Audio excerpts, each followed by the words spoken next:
بسم الله الرحمن الرحيم الحمد لله والصلاة والسلام على رسول الله وعلى آله وصحبه ومن اهتدى بهداه أما بعد السلام عليكم ورحمة الله وبركاته. Many times people say, what was the routine of our Prophet ﷺ during the month of Ramadan? And they fail to know that the Prophet ﷺ and his companions lived the whole year as if it was Ramadan. The only edge that Ramadan had was that they would raise the bar during the month of Ramadan. So the Prophet ﷺ, as a means of preparation, he used to fast the vast majority of the month before Ramadan, which was Sha'ban. And some say that he used to fast it all, so that when Ramadan was due, people would hit the ground running. They're used to fasting, they're used to night prayer, they're used to reciting the Qur'an. The Prophet ﷺ used to give the glad tidings of Ramadan to his companions, where he said, "O people, this month has come, and in it there is a night that is better than 1,000 months. Whoever is deprived from doing good in it, he is deprived from all goodness. And no one would be deprived of its goodness except someone who is doomed and wronged."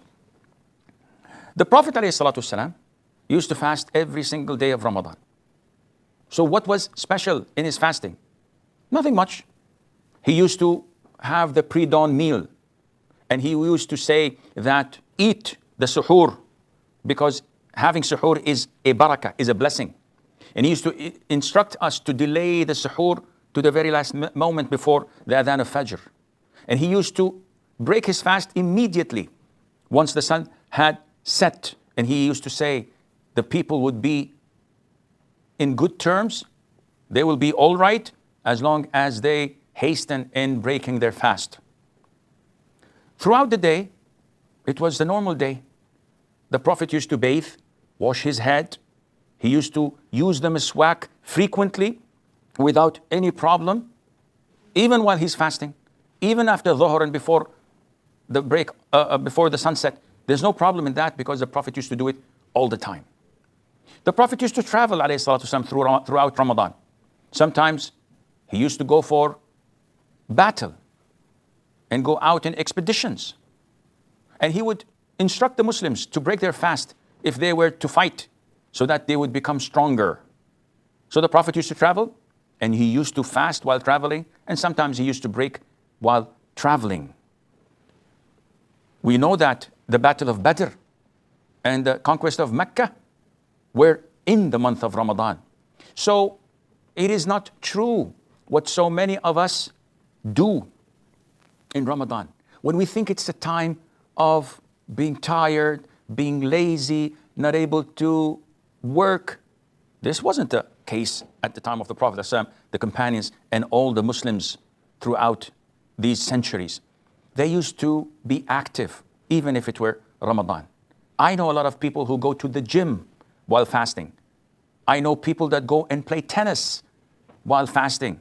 And this does not hinder them from offering night prayer with Taraweeh and having a good fatur and reading great portions of the Qur'an. It is the shackles we tend to tie ourselves in that prevent us from moving forward.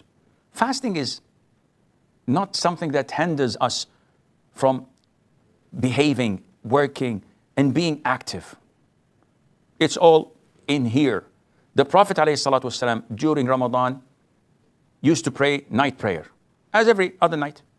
But in Ramadan, he prayed Taraweeh.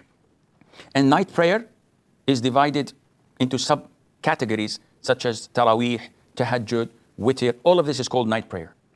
In Ramadan, the Prophet used to do that in congregation. He led his companions in 3 to 4 nights. And then he stopped, because he feared that Allah might make it mandatory and obligatory upon the Muslims, and he did not want to burden his ummah.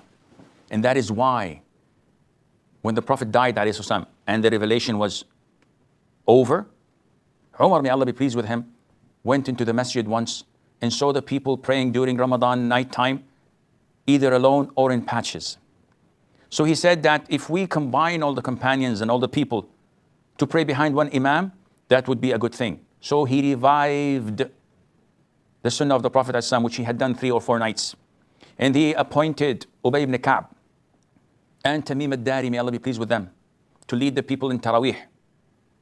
They used to lead the people from after Isha till just before Fajr time. And the people used to carry staffs and sticks to lean on because they were too tired to stand.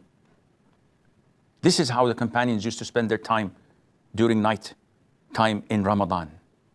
And the Prophet ﷺ used to also encourage the Muslims by saying, whoever prays night prayer during Ramadan out of conviction and anticipation of the reward, Allah would forgive his previous sins. And the Prophet ﷺ used to perform i'tikaf or seclusion in the last 10 nights of Ramadan, tracing and trying to pursue the night of decree, Laylatul Qadr, which is better than 1,000 month. He never missed this i'tikaf except once. And his wives used to perform i'tikaf with him as well in the masjid. And this is where the i'tikaf should be done. What was prominent in Ramadan, that the Prophet ﷺ used to revise the Qur'an every single night with Jibreel. And he would revise the whole Qur'an during Ramadan, except in the last year before his death, he revised it twice rather than once. And also, Ibn Abbas tells us that the Prophet ﷺ was as generous as the wind. And he would be mostly more generous during the month of Ramadan when Jibreel used to revise the Qur'an with him. This means that the Qur'an ignites the will to give in charity, because it makes you believe in the promise of Allah that if you give, Allah would double that to 10 times, to 700 times for you, only if you believe.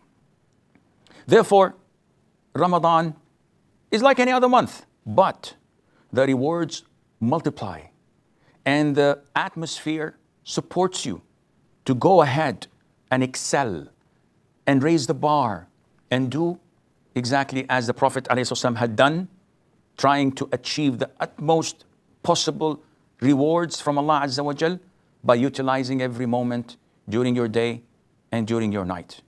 I pray to Allah Azza wa Jal that He makes this Ramadan the best of all Ramadans that we had ever witnessed. With the grace of Allah subhanahu wa ta'ala. Wassalamu alaikum wa rahmatullahi wa barakatuh.